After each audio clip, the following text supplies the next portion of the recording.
going live on all and Irina's YouTube channel now. So welcome everyone who should be join us. I'm going to share my screen to show as always. So today we have a class on old Yule tradition with Dr. Irina-Maria Manea. Okay, so very quickly, what SASA stands for Save Ancient Studies Alliance. It's our mission to promote the study with our human beings, build grassroots movement through outreach, collaboration, accessibility, and public scholarship with our goal of inspiring a wide of scholars, learners, and students. So, of course, the wonderful live streams you see throughout the week, many other projects that we run, like our access database, that's a open access database, our research project, and on and on and on. SASA, you can search Save Ancient. Do follow us on platforms that you use. Post on our social media platform basically every single day, and we stream, and soon to be Instagram as well. So please do follow us on those channels.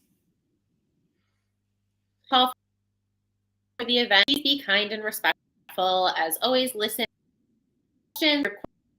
questions and comments in the chat on any of the platforms you're.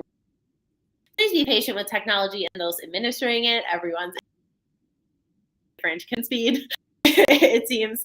And these sessions will be recorded and saved on our YouTube, Facebook channel. Watch them later there as well. Last but not least, if you like what you see at SASA, we are a nonprofit organization, almost completely run when we get specific projects. So really any donation has to pay for things like Restream, which we use to do these free open access streams. So you can become a monthly supporter for as little or make a one-time donation any time, as well as buying a lot of new designs on our bazaar, which is another way to support SASA. And thank you all for joining us. So I'll hand it over. Pull up Irina's presentation. Hello, thank you very much for the invitation. Very pleased to be here again, and I hope you can see the slides. I am able to see them. I would say maybe just press present. So it's full on the screen, but I'll leave it to. It's full on the screen. I mean, on my screen. Oh, okay. It is not on my. It's not full on your screen. Oh. And if I move it.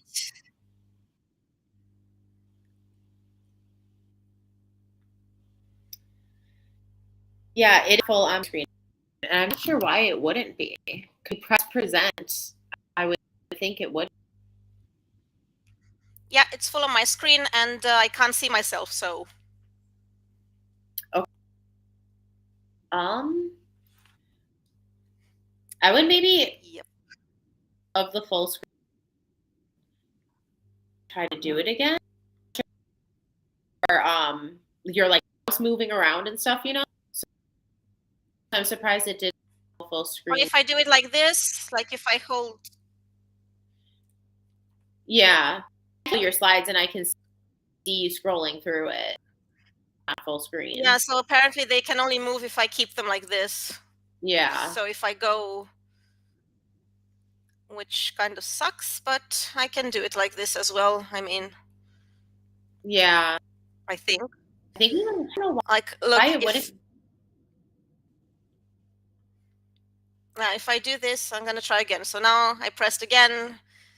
It's theoretically snowing on my screen as well, but I'm not sure if.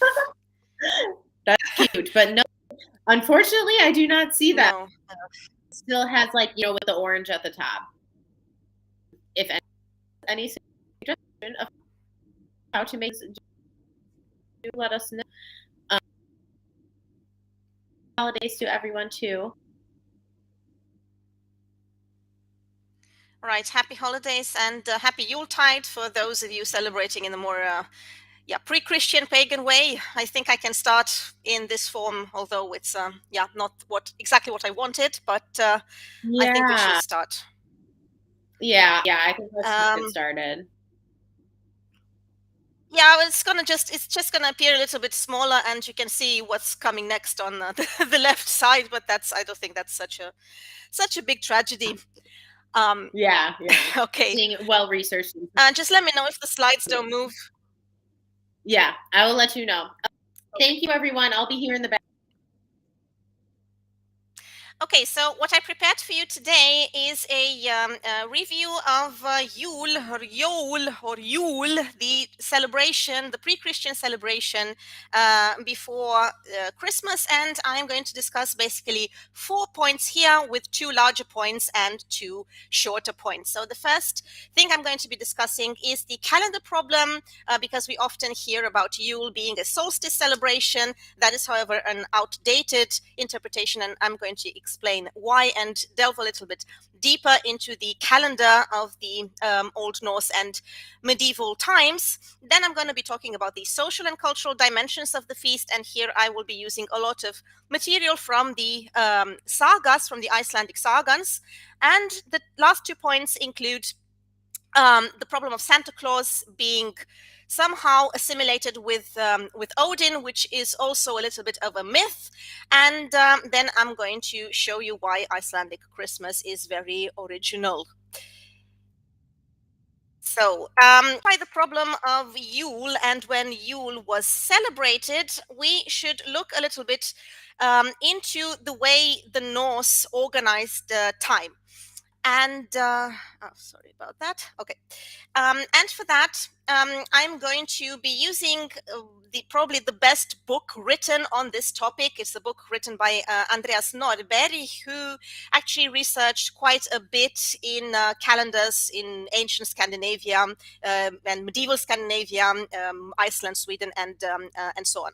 So there appear to be remnants of an old way of measuring months according to the path of the moon in the sky, and this was also used in the 1900s, so a very long time. If you look at the calendars in central Sweden, for example, you have names of lunar months which varied, but 2 names seem to pop up every once in a while. These moons are called the Juletungel and Distungel. Tungel is actually an old Icelandic word meaning moon.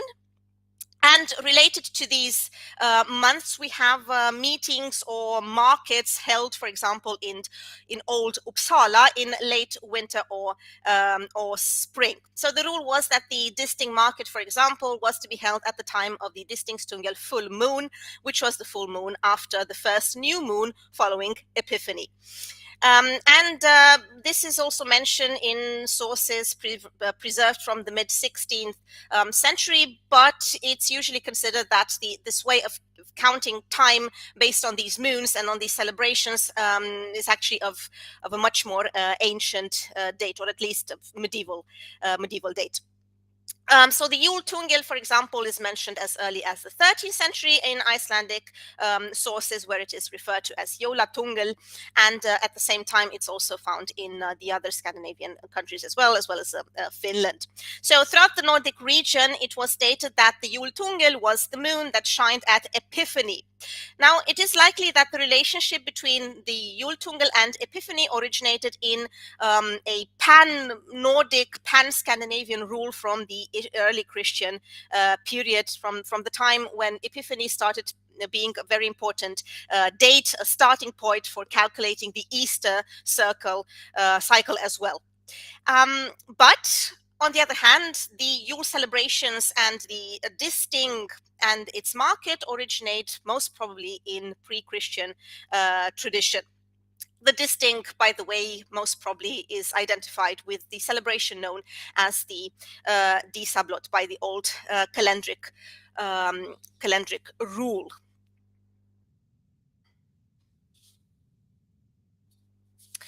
Yeah, so we also have some names, interesting names of months. For example, Ilir and Yule, these are months related to Christmas and to the winter solstice, and they were organized so that the winter solstice actually took place at the shift from one to another. So yeah, you basically had 2 months referring to Christmas time. And this is something that you interestingly also find in older sources. For example, the Venerable Bede were talking about how the Anglo-Saxons organized their year. He also speaks of 2 months by the name of Yule. So that's obviously Yule or the Yule months.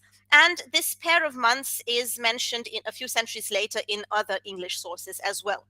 And even more interesting than this, we have a mention in the 300s, so a very long time ago, this time in Gothic sources, where you can find the term Fruma Juleis, which was the month before the Yule month. So it's likely that all of these names of months originally refer to lunar months. Okay, so both of these lunar months, the Yule Tungal and Distinct Tungal, are probably remnants of a pre-Christian calendar that lived on in part of Christian times. So when the church followed the calendric system known as the Julian calendar, the one introduced by Julius Caesar, supposedly following the astronomical solar year entirely. In fact, it was somehow longer than the solar year, and it amounted to a difference of 24 hours in 128 years. And this difference was corrected in the 16th century with the introduction of the Gregorian calendar. But the thing is that when the Julian calendar was introduced into the Nordic countries in the mid-12th century, the calendar had shifted by about 7 days in relation to the astronomical solar year. And this means the dates given in today's Gregorian calendar actually refer to 7 days earlier in the Julian calendar. Apart from this complicated material I just presented, the Nordic division of year seems to have also been into quarters. And this was some kind of a week year, if you want. And the oldest evidence of this way of counting weeks is from Icelandic sources dating back to the 10th, 11th century, actually. The system is also mentioned in Sweden, but Norbert tells us here that the evidence is just from the 17th century. And there is also non-Icelandic evidence for this type of year. So the week year, apparently the Sami tended to use the same calendric traditions. So this was a way to attempt to combine the solar year and the week year. And it was done in medieval Iceland by periodically adding an intercalary week according to the rules that follow the ecclesiastical system. In other areas, the problem seemed to have been solved by not calculating one day. So what the Nordic evidence of the week year seems to indicate is that there were 2 parallel systems for dividing the year into 4 quarters. In regions like the Bjotaland region and the Sami regions, the quarters followed the Julian calendar dates for the solstices and equinoxes, which were in astronomical terms at the time incorrectly fixed. For example, with the winter solstice fixed at in December, but on the 25th, and so on. This quarterly division was based on a continental tradition that actually emerged in some other parts of Europe, in France in the 8th century, for example.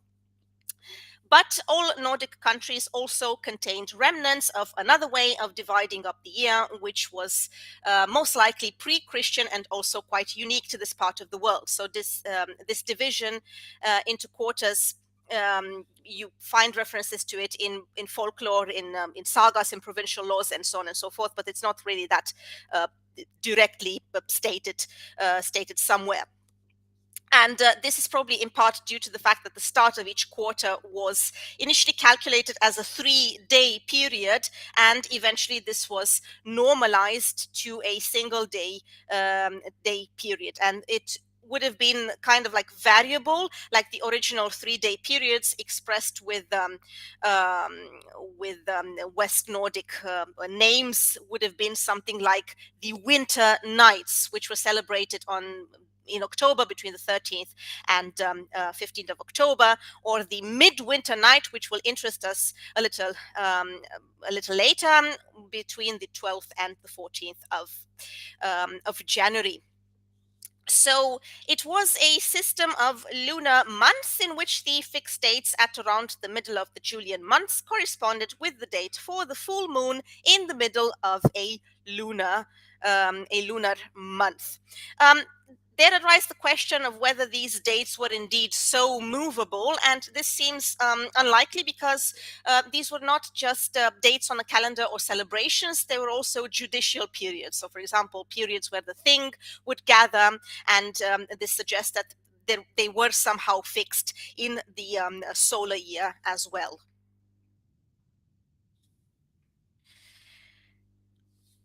Right, so to cut a long story short, we have the first days of the quarters often linked to the week year, which was first and foremost solar, and the indication is that the system was actually pre-Christian. So if you want to make the calculations, if the Julian dates for the first day of each quarter are expressed in the Gregorian calendar, you can see here these results. I repeat, presented by researcher Andreas Norberg in his book about calculating times in the Old Norse period.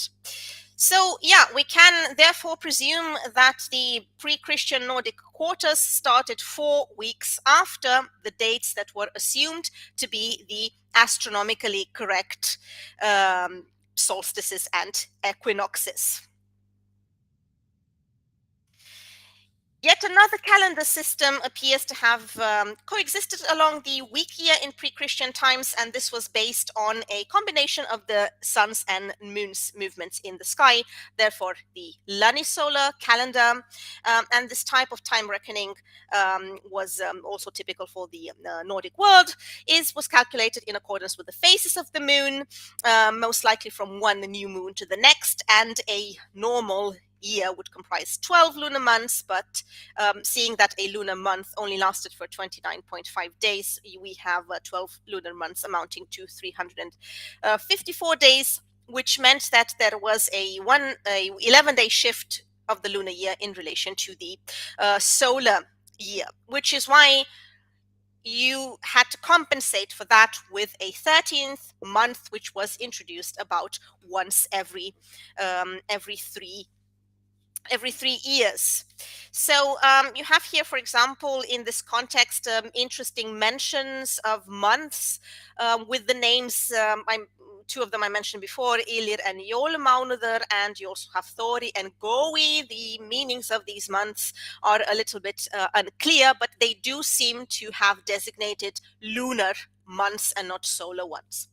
The importance of the moon in this system of measuring, tracking time, you can also find evidence in several mythological poems. You have, for example, Alvismál, which is an old poem belonging to the poetic Edda, where you find the moon being presented as the one who tells ears, so the Ártali.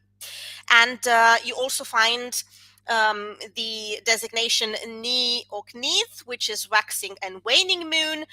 You also find references to the moon being used in calendars in a lot of sagas and provincial laws. So this is a suggestion of the fact that there was a calendar based on the cycles of the moon and of the sun. And again, interestingly, we can corroborate this with what Bede used to say about the varying lunar year incorporated into the solar one by relating 2 lunar months, the Yule, to the winter solstice. And he also mentions 2 months actually linked to the summer solstice. So he mentions, for example, that in a leap year, when a 13th moon month was added, this was named Litha and was inserted at about the time of the summer solstice. So this similarity kind of points to the direction that there would have been some kind of, let's say, old Germanic tradition in the luni-solar direction. So what we can conclude from this is that the first Yule month should always cover the winter solstice, so that the second Yule lunar month always started with the first new moon after this day. And if the new moon of the second Yule lunar month emerged 11 days or less after the winter solstice, there would have been a 13th lunar month to be inserted in the same year, because the second month of the following year would otherwise start before the winter solstice. And most likely the intercalation of this 13th lunar month would take place at the time of the summer solstice. Right, so why are we discussing all these things about the moon and full moon, new moon, and so on and so forth? Well, they were very important for organizing festivals. So you find a lot of references in literature.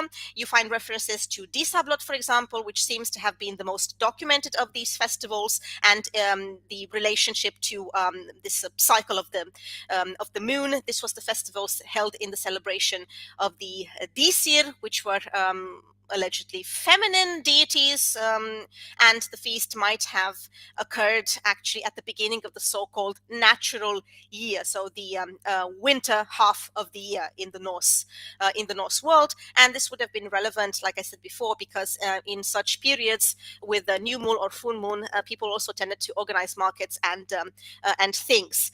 Of course, we also have the midsummer celebrations and the midwinter celebrations, but I must say about the midsummer celebrations, we actually have quite little material, unexpectedly little material, and it's well, what we can say is that they were linked. These festivals were linked to some kind of religious activities, but we can't really know for sure what these religious activities comprised.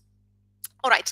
In addition to all this stuff, there seems to have been a longer festival cycle with an 8-year interval that followed an astronomical 8-year lunar cycle. And this is mentioned by several sources. For example, we have in the Ynglinga saga, which is the first saga of the cycle of the kings of Norway, written by Snorri Sturluson in the 13th century. We have here a mention of the sacrifice of the king Aun, who sacrificed 9 sons to Odin every 9th or 10th year.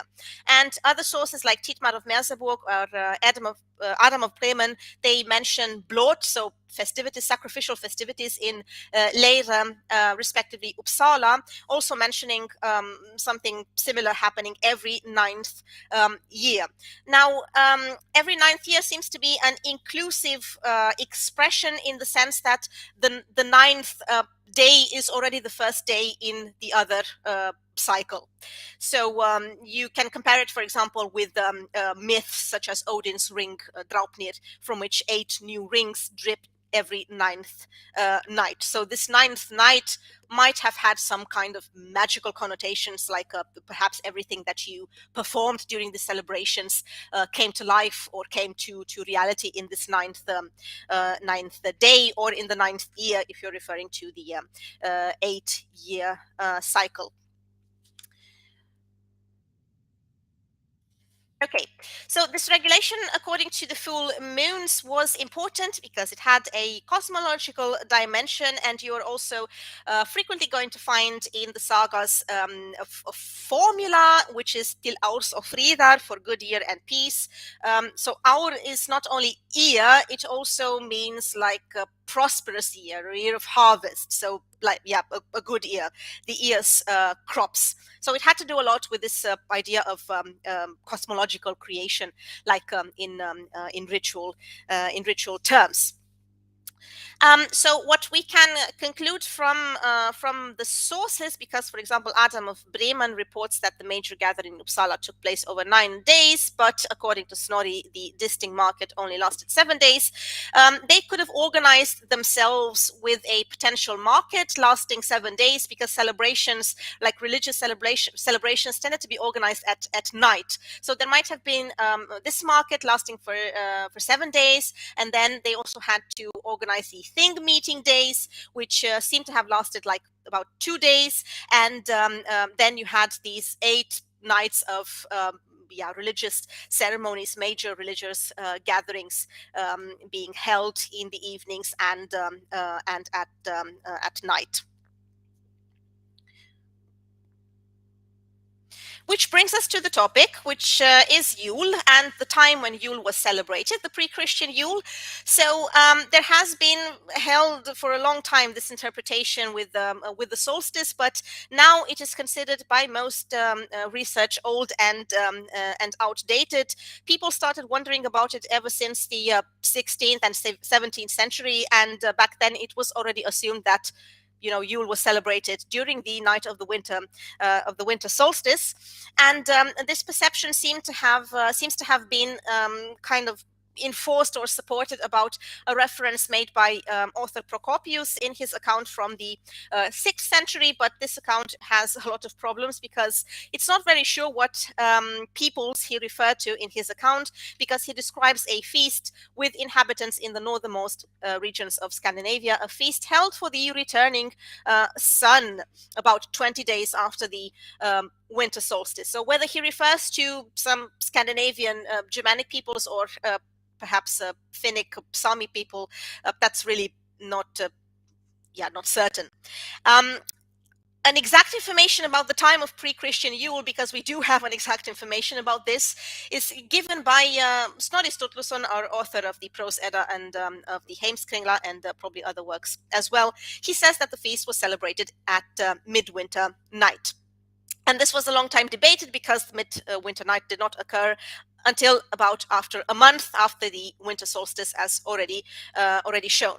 So Yule seems to be linked somehow to the winter solstice, but also to the midwinter night, and it was in all likelihood celebrated in the time of the second lunar month's full moon. So this moon month started at the first new moon after the winter solstice. So therefore, we have an approximate date sometime between January the 5th and February the 2nd, and the midwinter nights corresponded to January the 19th to January the 21st in the Gregorian calendar. This is also corroborated by other authors, such as Tietmar of Merseburg, who also seems to mention the first moon after new moon following the solstice. Yule is not the only one having this problem of dating. The aforementioned Disablot in Uppsala has also been the subject of similar discussions, but I would not go into it right now. So, from all these calendaristic problems, we can conclude that the month Ilir always contained the solstice, and then the second month, most probably called Jólmánuður, contained the Yule moon, which occurs on the first moon following the new moon past the solstice. This had a logical explanation, which is to make sure that the months in the lunisolar calendar weren't spinning backwards, and the exception in the lunar calendar, where the winter solstice always marks the point where the first moon of Yule ends, so that the second Yule month starts with the next new moon. So it was a pretty practical decision to organize this celebration a month after the solstice, in order to combine both types of calendars, the lunar and the solar. Now, in the Norse world, people did know about solstices and equinoxes. We have a vocabulary for that, so I presume that if they did celebrate some big thing exactly at the solstice, they would have mentioned so. But as I tried to show here in this presentation, the calendar system was a little bit more complex than we tend to imagine, and what seems to be important here is that these celebrations seem to have been in January and not in December. And let's talk about the celebrations now. Now, there is a problem regarding the celebration, and this problem is actually not really specific only to Yule.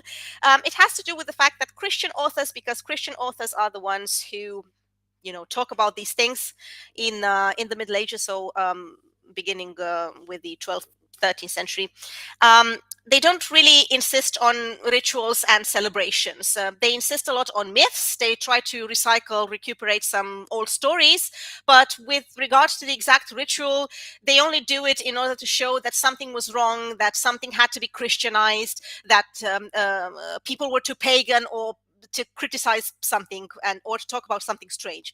But other than that, it's not really clear what they were doing at these celebrations. In all likelihood, according to the sources that we have, there seemed to have been a lot of drinking, ceremonial drinking, so people consumed a lot of alcohol. There are even laws stating how much alcohol you had to consume.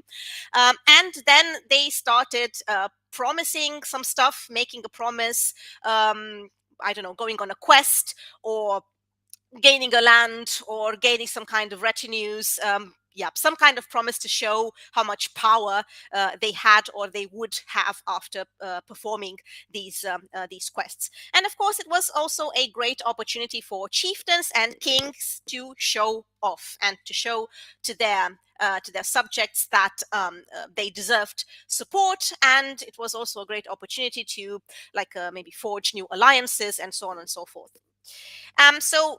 Drinking is a means of establishing and maintaining contact with the human, but also with the supernatural powers. And we notice from a lot of religious and magical rituals where liquid offerings are made to supernatural powers. Regarding the name Yule or Yol, with a long vowel in Old Norse, this is kind of uncertain. I'm not sure that if anyone really figured out where this term comes from, actually. We have a first attempt to explain this term in the 13th century, so people started wondering about it a long time ago, in a work called Ágrip of Noregs konungasögu. This was kind of like a synopsis of the history of the Norwegian kings. And it says here that it is proper to solve the question which Christian men pose with what heathen men understood by Yule, because Yule has the origin in the birth of our Lord. And then the comparison starts with the heathen men organizing a banquet at which they honored Odin, and Odin is called by many names. He's called Vidrir, and he's called Hör, and Thridi, and among other things, Yolnir. And it is stated, so the author states that Yol was actually named after this name of Odin, which is Yoldir. It's kind of controversial because Odin had, I think, about 100 names. Neil Price made a full list of them and what they mean from all possible sources. So, I'm not very sure about that.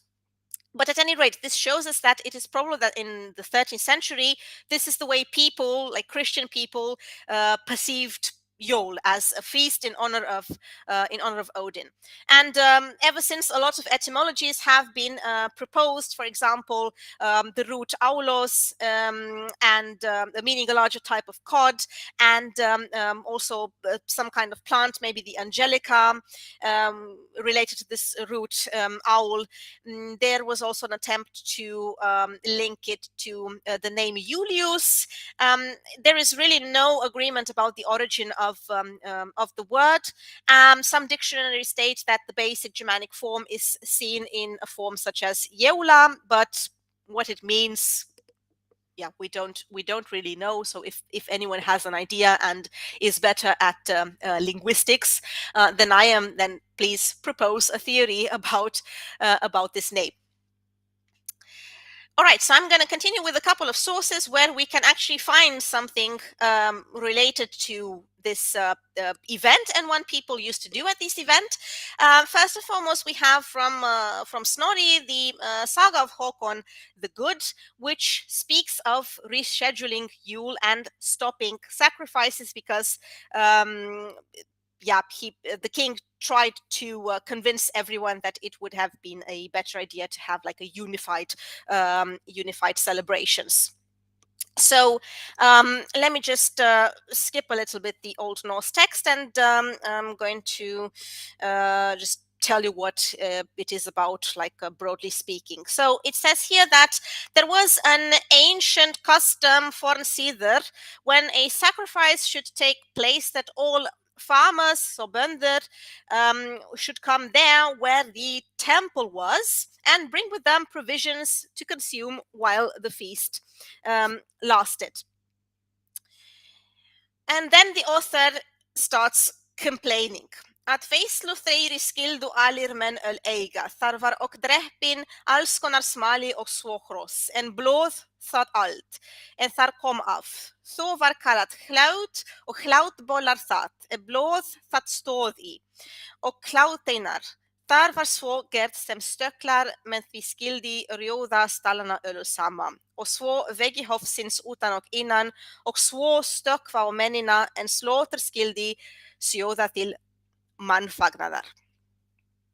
So at that feast, all men should have ale. There were also slain all kinds of small cattle and horses, but all the blood that came from there was called hlaut, and the hlaut bowls, the bowls were in which the blood stood, and hlaut tains were made like sprinklers. And with these, one should sprinkle the altars altogether, and also the walls of the temple inside, and thus also splash on the people.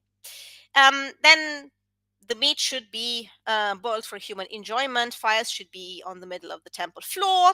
There should also be kettles, and it should be fully loaded with firewood. But then he who made the feast and was chieftain, he should bless the sacrificial food. First, a toast to Odin's health, skildi fyrst Odin's.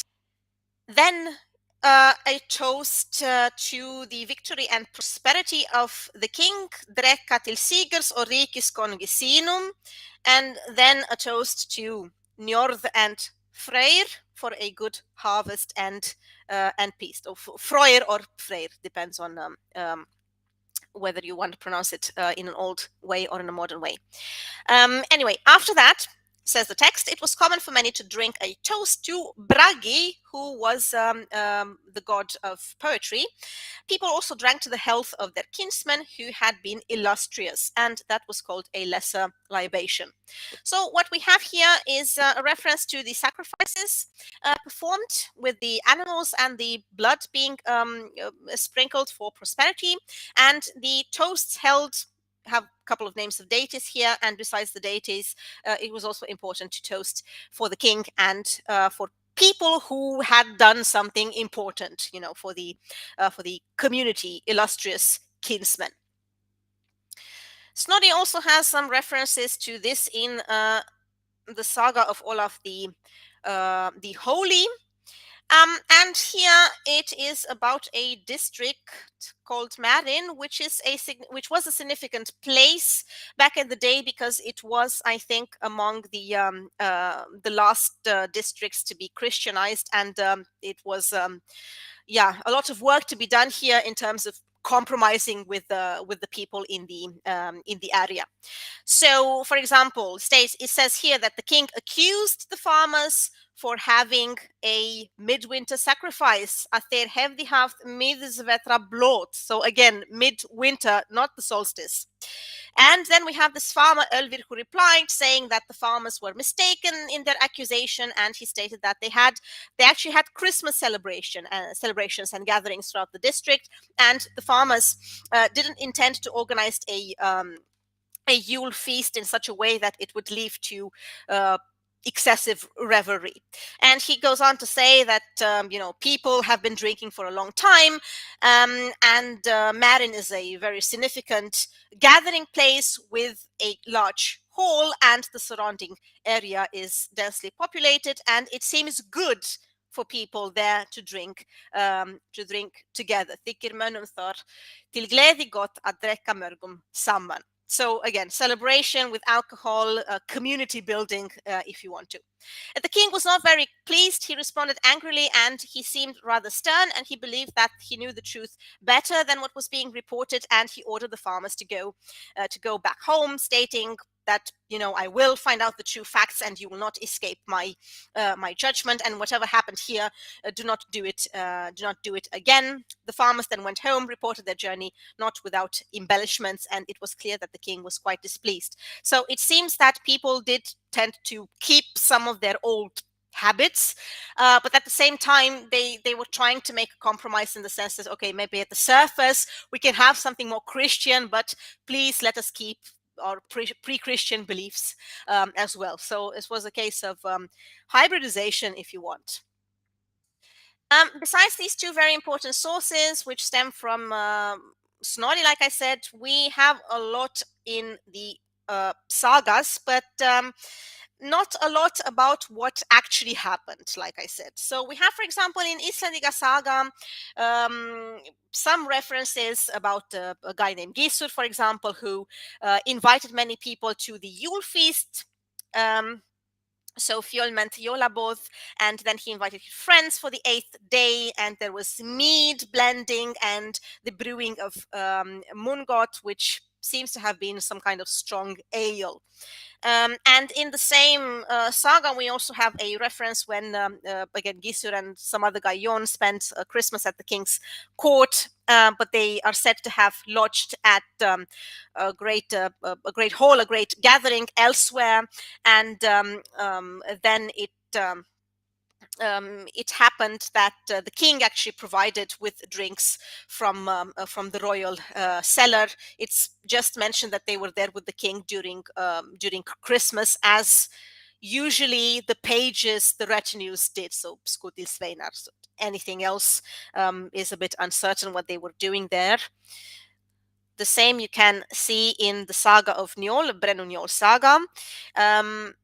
After that, they fought north to see Earl Håkon, and he gave Gunnar a hearty welcome and bade him stay with him that winter. Gunnar took the offer, and every man thought of him a man of great worth. And at Yule, the Earl gave him a gold ring. So, speaking of gift giving, which is a very popular thing to do nowadays. There seemed to have been a tradition in that direction as well. But, in ancient and medieval societies, gift giving was the giving of an obligation, as a matter of fact. So it wasn't just a recognition, it was also an obligation. And sometimes at these celebrations, we do have references of important people such as earls, jarls, offering some kind of thing like a ring in this case, to show gratitude, but also to ensure loyalty. And then the saga of Njol, which also speaks a lot about the Christianization, says at some point that this heathendom was done all away within a few years' space, so that those things were not allowed to be done either by stealth or openly. So the reference is here to the pagan customs. Thorgeir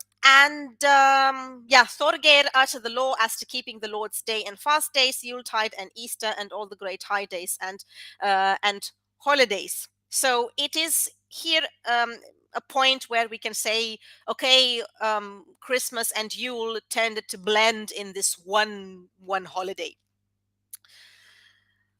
Other sagas where we find references to Yule are, for example, the saga of Erik the Red, Erik Saga Rauda, which mentions the preparation made for the Yule feast, and that it was magnificent, and that they had scarcely ever seen so grand a feast. And after Yule, there seemed to have been a marriage.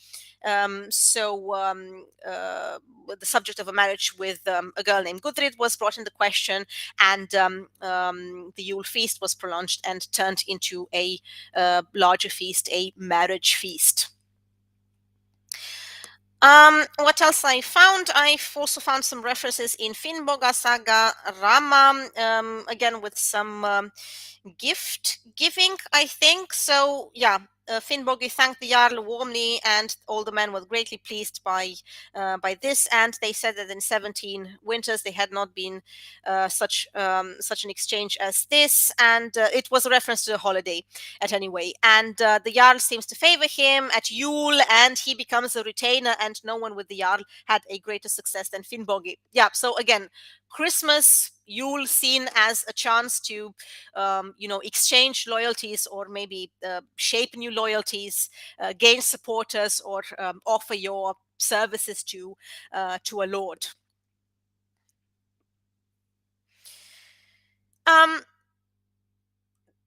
these were just a couple of examples. You can also find similar stuff in the saga of Egil Skallagrimsson. You can also find examples in Erbygja saga. Here there was something interesting. Yeah, that winter at Yuletide, Thorolf had a great drinking and put the drink round briskly to his thralls. And when they were drunk, he egged them on to go up to Ulfarfell and burn Ulfar in his house and promised to give him their freedom afterwards. So it was also an occasion to express your violence one way or another. What I found most interesting was something in a saga which is not really that well known. You can find it in the edition translated by Herman Poulsen, edited by Herman Poulsen from 1985. It's called Seven Viking Romances. The reference is actually to legendary sagas. And in one of these legendary sagas, called the Bosa Saga of Herauds, it says here that Yule was celebrated in the following fashion. So here we actually have some references to what people were doing, and not only to the significance of the celebrations. So it says here, for example, that a memorial cup was consecrated to Thor, which was carried into the hall, and everything began to move. Lots of people jumped from their seats, danced on the floor. This went on for some time. After that, it was time for Odin's toast to be drunk. And then Sigurd opened the harp, so there was chanting and singing, dancing, quite nice. This harp was heavily inlaid in gold and so big that a man could stand upright inside it. And then they played something called coif thrower. So all the coifs were blown off the ladies, and they danced above the crossbeams in the hall. And when Odin's toast had been drunk, there was only one more left: the toast to Froya. So this was pretty interesting in terms of at least what people in the Middle Ages imagined people did like centuries before. Maybe some of these celebrations were actually kept, because we already saw in the examples of Snorri that there were some kings, some later kings, who really had a problem with the fact that these celebrations just continued in the pagan way. Another reference is from Forstbreiðar Saga. This is a reference highly illustrative of how holding a feast could actually increase your power and your reputation. We are told that Thorkel hosts a feast for all his friends in Greenland. However, his purpose is not only to provide entertainment, but also to ensure glory for himself. And for this, he brews this mungaf thing I mentioned before, this strong ale.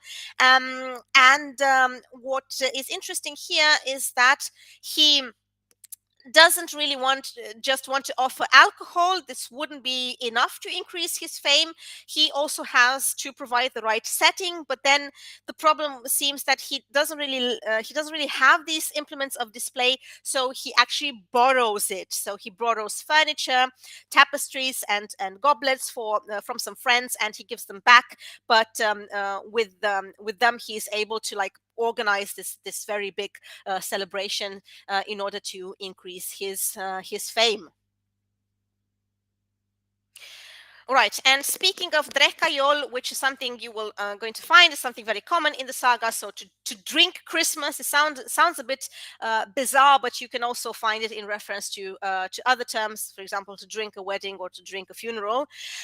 This is not really in the, or it is also in the practical sense of drinking alcohol consumption, but it seems that at least in the mentality of the Viking Age and of medieval Scandinavia, the act of drinking was related to an act of celebrating. So Dreka Jol or Dreka Jol actually meant to celebrate Christmas. And you celebrated it with a lot of drinking games in which men were supposed to display their prowess by making vows. And these vows had to be kept. They were kind of like magically binding contracts, and this combination was an explosive one between drunkenness and boasting, and also an effective tool to conquer an enemy. But making this kind of vow, on the other hand, could turn out very good for the character. He could actually become very glorious because he was compelled to go on this quest, or do whatever it is he wanted to perform. But it could also turn to the worst if um, things didn't go out as he planned.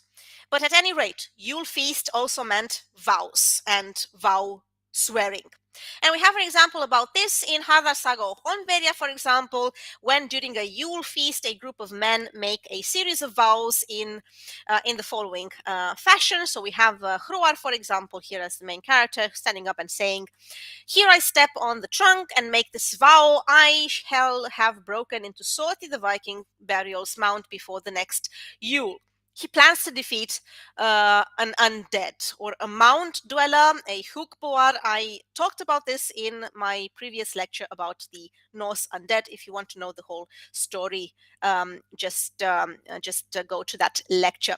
And this promise creates a chain reaction of men who, each in their own turn wanted to prove themselves as worthy as Hroar, and they made similar vows, sometimes not without questioning why they actually did that. So there is a guy who, for example, asks if it is indeed proper to follow this tradition, but then he goes on to say that I also make this vow, but I will go to you with with you at Soti's burial mound, but I am my own master, so I will not bow to you, and I will not be gone before you. So you're going to die before me. Take that as a promise. All right. So we have vows to increase power, not to recognize anyone as the superior of the group of men, and this was very common, this whole ideology of a vow making drinking game, which was part of the larger ideology of proving your manliness.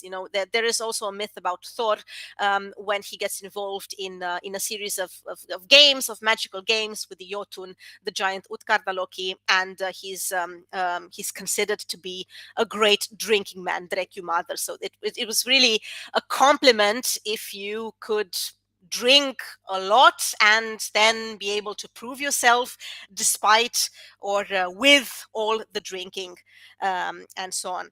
So promising to undertake deeds that would prove you worthier than other men. And speaking about tragedies and vow swearing, we have an older poem called Helga Kviða Hjörvarssonar. This is part of the heroic cycle of the Poetic Edda, and it's a very interesting poem here because we have an example of a vow where somebody actually gets killed because of it. So the poem tells about King Helgi, who was a great warrior, and Helgi has a wife who is Svoa. And she is a Valkyria, and Helgi has a half brother Hedin who one day meets a giant woman one winter evening because they were about to celebrate Yule.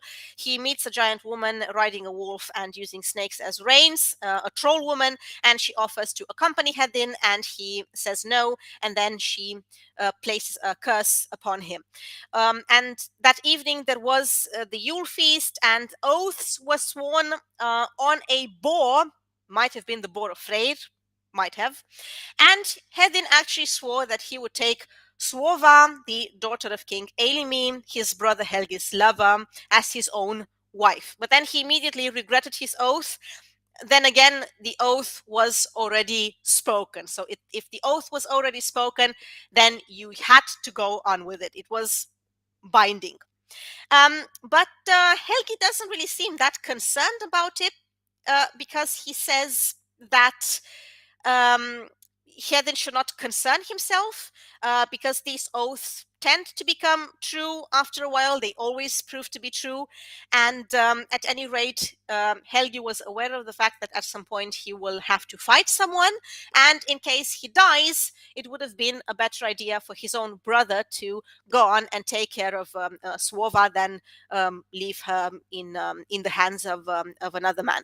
But at any rate, this course of events actually ends up with Helgi getting killed, so that Hedin can actually fulfill his oath one way or another.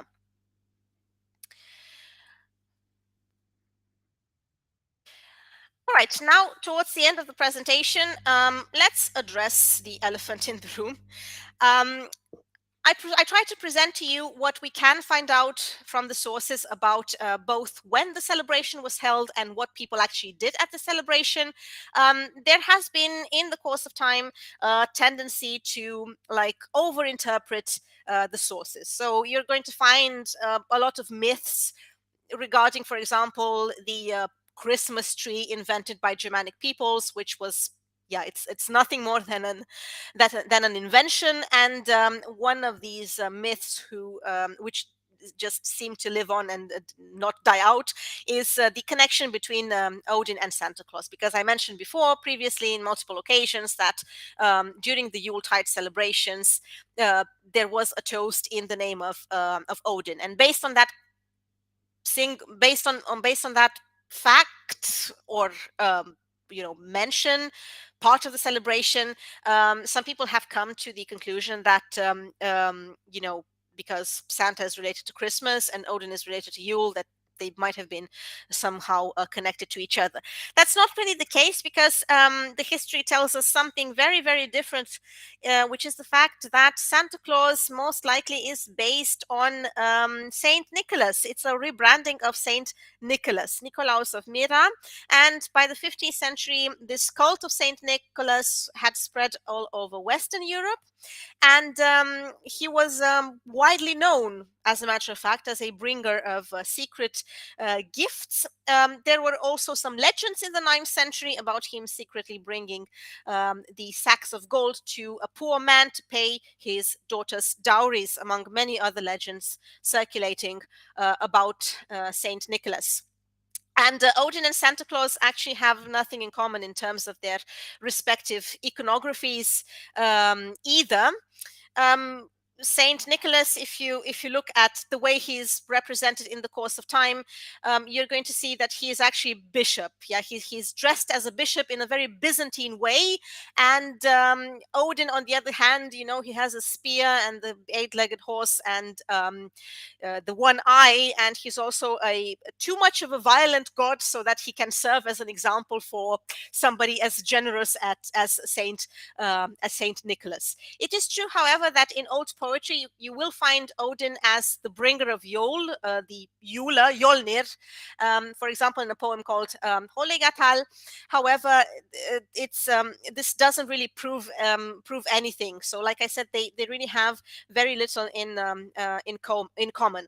And you should remember that one of Odin's primary goals throughout Norse mythology is to cause as many people to die, because he wants brave men to die violent deaths, so that he can be able to harvest them and then send them to Valhall, to the Hall of the Slain, where they will train perpetually in order to help him for the upcoming apocalypse, for the days of Ragnarok. So when Odin gives you a gift, something like a weapon, it's usually a sign of him wanting you to die.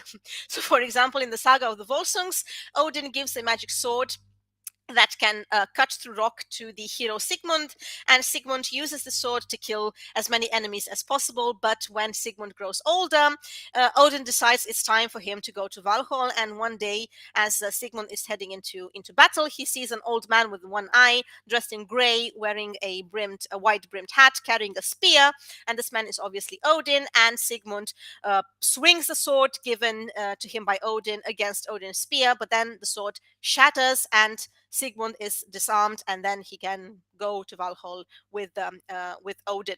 So these characters really don't have anything in common. Odin is never depicted as somebody wearing red, for example, yeah, if you look at the visual depictions of the modern folkloric figure of Santa Claus, you're going to find that the origins lie elsewhere. So, for example, you have the best known description of Santa Claus coming from the poem A Visit from Saint Nicholas, the poem better known today by the title On the Night Before Christmas. And the modern image of Santa Claus was further canonized by all kinds of cartoons and poems and stories, most of them from the 19th century or the early 20th century. And speaking about Santa, Yeah, speaking about Santa, modern Iceland doesn't really have Santa. It has something much more interesting and much more fun. And these are the Yule lads, which are actually the Christmas trolls. And they had a very, very violent image. I suspect that it had a lot to do with the harsh climate and weather conditions in Iceland, and all the hardships people had to endure. So they invented all these trolls they had to protect themselves from. But nowadays, their image is highly sanitized, and rather than being depicted as trolls defined by extreme deformities, they wear these traditional red and white clothes, and they're very fluffy and smiley and so on. And they're no longer pulling pranks, but they just leave presents in the shoes. And the worst thing that can happen nowadays is that you find a potato in your shoe in the morning, and that's it. Now, the National Museum of Iceland describes them as such. So it says that throughout the majority of the year, the twisted versions of Santa are thought by many to hide in the daunting lava fortress of Dimmuborgir. This is located in the north of Iceland, in the Mývatn area, and others believe that they simply live in an unidentified mountainous area. At any rate, they come from the 11th of December to the 24th of December. And a lot of them appear in all kinds of folk tales and stories.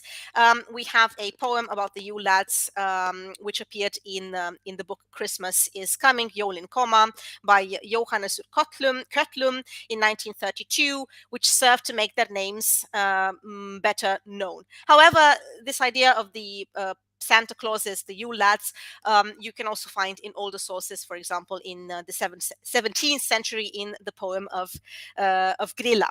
So we have sheepcoat clod, for example, trying to suckle ewes in farmers' sheep sheds. You have gullygawk stealing from buckets of cow milk. You have stubby stealing food from frying pans. The spoon licker, the pot scraper, the bowl licker, the door slammer, skyr gobbler eating up all the Icelandic yogurt, the sausage swiper stealing sausages, the window peeper creeping outside windows, sometimes stealing stuff as well, the door sniffer, the meat hook snatching up any meat left out, especially smoked lamb, or the candle beggar stealing candles used to be sought after in Iceland. And of course, they have parents. They have parents Grilla and Lepaludi, and the infamous Christmas cat you can find in Reykjavik, displayed characters with a lot of gruesome and cannibalistic features, but like I said, nowadays sanitized and used for fun. So it's very interesting to see this diversity of tradition, and it's also very interesting to think about how this evolved with the passage of time. And I think it's worth, especially with regard to Old Norse Yule celebration, it's worth going back to the sources to see exactly what people used to do. And I think that despite the differences, we tend to have a lot in common, although the significance definitely changed. So we make New Year resolutions, for example, but it's not really magically binding. So I don't think anything bad will happen to you if you make a promise to yourself to read 60 books in a year, but you're not going to live up to it. You're not going to end up dead like Hedin's brother, for example. So it's well worth thinking about such traditions and what we can still find in terms of common ground nowadays. So from me, I wish you Gledilegt Jól, or Merry Christmas, Frohe Weihnachten, Crăciun Fericit in my own language, Romanian. And if you're interested in more aspects of Norse culture and the Viking Age, please subscribe to my YouTube channel. And thank you very much for this presentation and this opportunity. I hope you were able to find out new and interesting things to think about in terms of Norse culture. Thank you so much. I'm great. Much more than I knew about the traditions of these things. Is very, very interesting. my favorite part is the oh my gosh, I would say gnomes, but they weren't gnomes. What were they? Yeah, they're called the Yule lads. They were actually trolls. They were trolls originally. Trolls. So Okay. Oh my gosh, but they are so cute. And also, as you're listing the names, you can't help but think about like Seven Dwarfs and how they're all like similar named. So I love that. That was so cute. What I'm going to say is that us is a masterclass in January. So please, if you scan this code, hers is one of the first one open for RSVPs on our website. This masterclass be live streamed though, so you have to RSVP to get the Zoom link, and you get like course materials, if you want to call it that, with this, where we have open access readings and information. So please do RSVP and go to. We're very excited to get January masterclasses. Other than that, thank you so much for joining, Irina. Wonderful. To remind you can find these recordings on Irina's YouTube. So go and follow the YouTube channel as well. With that, happy holidays, I guess, everybody. We are having a team stream later today, so you will see for that. Okay, thank you. Bye, everyone. Thanks a lot. Happy holidays.